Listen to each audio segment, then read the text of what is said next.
À vous, Madame la ministre Rima Abdul-Malak, Madame la ministre Roselyne Bachelot, vous expliquez le 23 septembre 2025 sur le plateau de BFM cet audiovisuel public est sous-doté financièrement. J'entends aussi de la part de Madame la ministre Rima Abdul-Malak qu'il y a une attention particulière sur les dotations publiques qui d'ailleurs tendrait peut-être à discréditer cette commission d'enquête.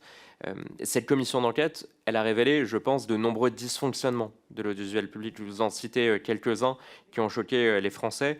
Le salaire moyen chez France Télévisions de 72 000 € qui place le salarié moyen de France Télévisions parmi les 9% des Français les mieux rémunérés. On a une trentaine de directeurs qui gagnent plus que le président de la République. On a une cinquantaine de cadres qui disposent d'une voiture à être chauffeur. On a une piscine, notamment du CSE de France Télévisions, qui a été rénovée pour 1 million d'euros dans un château en Dordogne. On a des dotations excessives du comité d'entreprise de France Télévisions.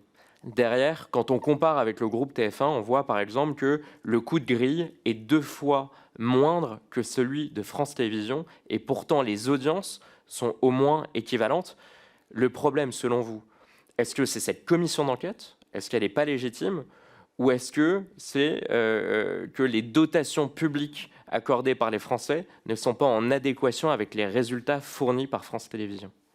Si des anomalies ont été relevées, il s'agit de les combattre, il s'agit d'y remédier, et cette question s'adresse au gestionnaire de l'audiovisuel public, qui devra répondre de cela, et s'il y a des choses anormales, on devra le noter. Que les salariés de l'audiovisuel public, et en particulier de France Télévisions, soient bien payés, il faut s'en réjouir.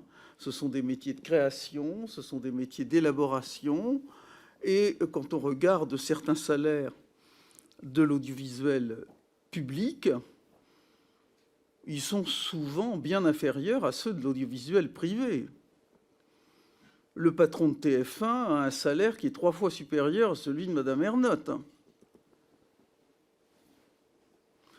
Je crois que si des anomalies que vous avez soulignées s'adressent aux gestionnaires du service public, à eux d'y apporter les remèdes.